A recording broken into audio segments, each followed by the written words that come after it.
అందరికీ నమస్కారం. యువశక్తి కార్యక్రమానికి విచ్చేసినటువంటి యువతి యువకులందరికీ స్వాగతం సుస్వాగతం. మన అధ్యక్షులు శ్రీ పవన్ కళ్యాణ్ గారి కోరిక మేరకు ఏదైతే 100 మంది యువతి యువకులకి మాట్లాడేదానికి అవకాశం ఇచ్చారో ఇప్పుడు వాళ్ళందరూ మీ ముందుకు వచ్చి మాట్లాడతారు. దయచేసి మీరందరూ శ్రద్ధగా మన సమస్యలు ఏవైతే ఉన్నాయో మీరందరూ శ్రద్ధగా వింటారని మనస్ఫూర్తిగా కోరుకుంటూ ముందుగా ఈరోజు మన ప్రధాన స్పీకర్ అయినటువంటి చుక్కా ఝాన్సీ గారు పాడి పరిశ్రమ మీద మాట్లాడతారు. Good afternoon all. నా పేరు చుక్కా ఝాన్సీ. మాది జామి గ్రామం, శృంగవరపుకోట నియోజకవర్గం, విజయనగరం జిల్లా. ఈరోజు నేను మాట్లాడాలనుకుంటున్న టాపిక్ యానిమల్ హస్బెండరీ, పాడి పరిశ్రమ గురించి. So I'm an agriculture graduate. నేను అగ్రికల్చర్ చదివున్నాను. సో నేను చాలా దగ్గరగా యానిమల్ హస్బెండరీ అనే ఒక డిపార్ట్మెంట్లో ఎన్ని సమస్యలు ఉన్నాయో చూస్తున్నాను. అందులో the first thing is insurance policy. So యానిమల్కి పశు నష్ట పరిహారం 2020 మధ్య నుండి ఈరోజు 2023 వరకు ఎన్నో పశువులు చనిపోయాయి. కానీ ఒక్క రైతుకి కూడా ఎటువంటి నష్టపరిహారం అందించలేదు. అందులో మేము కూడా ఉన్నాం, మా ఫ్యామిలీ కూడా ఉంది. మా ఆవు డిసెంబర్ 21 చనిపోయింది. ఇప్పటికొచ్చి ఇన్సూరెన్స్ పాలసీ మేము క్లెయిమ్ చేయలేకపోయాం.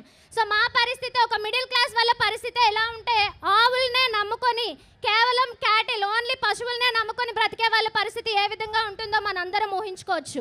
నెక్స్ట్ సెకండ్, జాతీయ ఉపాధి హామీ పథకం కింద అందరికీ కూడా పచ్చగడ్డిని మనం పెంచి పశువులకి వేసే విధంగా మనకి గవర్నమెంట్ అనేది ఒక స్కీమ్ అనేది ఇచ్చింది.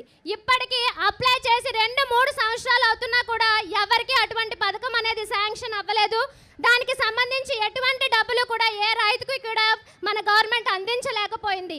ఈ సమస్యలు అనేవి మాట్లాడేటప్పుడు చిన్నగా ఉన్నప్పటికీ అనుభవిస్తున్న రైతు దగ్గరికి మనం వెళ్ళి మాట్లాడితే వాడి పరిస్థితి మీకు అర్థమవుతుంది.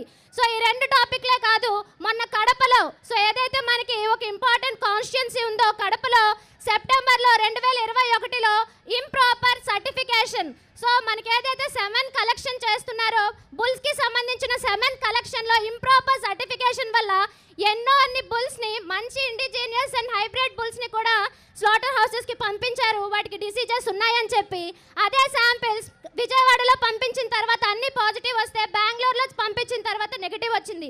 ఎంత దారుణంగా ఇంప్రాపర్ సర్టిఫికేషన్ సమస్య ఉందో మీ అందరూ కూడా చూడొచ్చు. సో పాడి పరిశ్రమ అనేది ఒకటి గుర్తుపెట్టుకోండి, మాస్ ప్రొడక్షన్కి సంబంధించింది కాదు, it's a production by mass. మనందరం కాన్సన్ట్రేట్ చేయాల్సిన ఒక సమస్య. దీన్ని నేను ఈ వేదికగా ఈరోజు సార్ దృష్టికి తీసుకొస్తున్నాను. Thank you.